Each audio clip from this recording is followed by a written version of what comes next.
अब हम बात करते हैं समुच्चयों का यूनियन। देख लिया हमने, यूनियन ऑफ सेट्स देख लिया। अब देखो सबनेस्ट ऑफ सेट्स यानी इंटरसेक्शन ऑफ सेट्स, उप समुच्चयों का इंटरसेक्शन, उप समुच्चयों का सर्वनेस्ट क्या होता है? उप समुच्चयों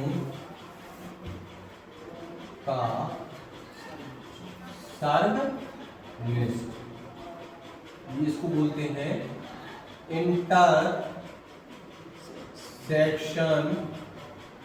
ऑफ सेट्स।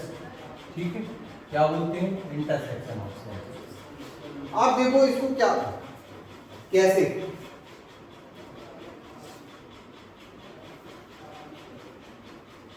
समुच्चय, ऐसे लिखो, माना ए और बी दो समुच्चय हैं, समुच्चय है, तब समुच्चय ए और समुच्चय बी का सर्वनेस्ट, सर्वनेस्ट उन सभी अवयवों का समुच्चय, अवयवों का समुच्चय होता है जो अवयव दोनों समुच्चयों में उभयनिष्ठ हो, उभयनिष्ठ हो। समुच्चयों के सर्वनिष्ठ, समुच्चयों के सर्वनिष्ठ को एक इंटरसेक्शन बी द्वारा व्यक्त करते हैं।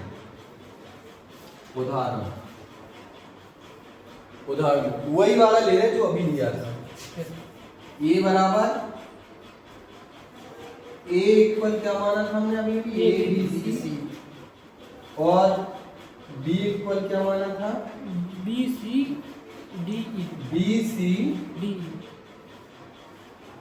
D E. अब देखो ए इंटरसेक्शन बी द्वारा एक सेट बताना है। अब वो देखो जो ए में भी और बी में बी सी। कौन कौन ऐसा है जो ए में भी है और बी में भी है? B C. कौन कौन है भैया? बी सी है। बी और सी। तो ये जो समुच्चय बनेगा ये क्या कहलाएगा?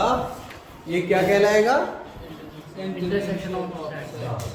तो जब भी दो या दो से अधिक समुच्चयों का हमें क्या सर्वनिष्ठ अर्थात इंटरसेक्शन निकालना हो तो सबसे पहले तो हम क्या होते हैं? सर्वनिष्ठ दो समुच्चयों के सर्वनिष्ठ क्या होते हैं?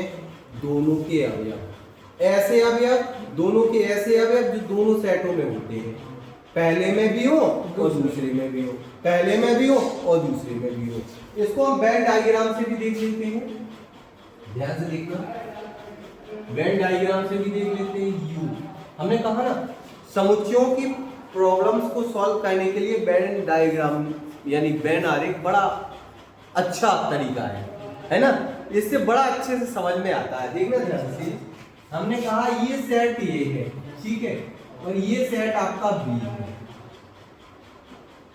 अच्छा बेटा, इसमें ये वाला भाग देखो, दो ये वाला देखो, अगर हम इसको बंद कर दें, इसको छुपा लें, इस वाले को, तो ये वाला ठीक है, और इसको इस वाले को हम छुपा लें, ध्यान से देखना, इस वाले हिस्से को छुपा लें, तो ये वाला, समझ गए ना? तो ये दोनों भाग एक ही है। अब ये वाला हिस्सा कैसा होगा? ये वाला हिस्सा कैसा होगा? दोनों में होगा। देखो, इस तरफ के सर्कल में भी है और उस तरफ के सर्कल में भी है, मतलब ये दोनों के सेट ए में भी है और सेट बी में भी है। जब ए और बी ये दोनों में है तो इसका अर्थ क्या हुआ? इसका अर्थ क्या हुआ? यही है वो, क्या है? ये वाला हिस्सा जो इसमें छायांकित पार्ट है, इसी को क्या कहते हैं? A intersection B. क्या कहते हैं? A intersection B. ये वाला कौन सा भाग होता है? A intersection B. अब देखना, जैसे हमने ये उदाहरण लिया, तो इस उदाहरण के लिए भी देख लो, ये वाला जो उदाहरण लिया इसको भी देख लो। ये सेट है आपका ए, ये सेट है आपका बी, है ना? A B. ए में क्या क्या है भैया? इधर बाहर लिख दिए गए, है ना? ए में क्या क्या है आपको पता है? ए बी सी, ऐसा है कि बी में भी है ना? तो बी और ई। अब देखो इसका आंसर क्या आएगा? जो दोनों में हो, जो ए में भी हो और बी में भी हो। तो ए में कौन दिख रहा? बी और सी ए में दिख रहा है, और बी और सी किस में दिख रहा है? बी में भी दिख रहा है। मीन्स देखो ये वाला हिस्सा मतलब ए इंटरसेक्शन बी बराबर बी एंड सी। क्या है? B and C. A intersection B बराबर क्या है? B and C. देखो यूनियन में क्या है? यूनियन में दोनों में, याद रखना, यूनियन में क्या है? दोनों चीजें आएंगी। यूनियन में क्या क्या आएगा? दोनों, जो ए में भी है, जो बी में भी है, लेकिन रिपीट नहीं करना है। यानी दोनों चीजें आएंगी, ए के सभी अवयव आएंगे, बी के सभी अवयव आएंगे, लेकिन जो रिपीट होंगे उनको एक बार लिखेंगे। तो वो क्या हो गया? मतलब दो सेटों का संघ, यानी यूनियन ऑफ सेट्स। और इंटरसेक्शन में क्या है? दोनों सेट का वो अवयव आएंगे जो ए में भी हो और बी में भी हो, जो उभयनिष्ठ हो, यानी कॉमन अवयव हो, सिर्फ उनको लिखना है। तो संघ में सभी लिखना है और इसमें क्या लिखना है? कॉमन लिखना है। क्लियर बात? इसमें क्या लिखना है? जो दोनों में उभयनिष्ठ हो उनको लिखना है, और यूनियन में क्या लिखना है? क्लियर होगी ना? ओके, तो समझ आ गया? ठीक है।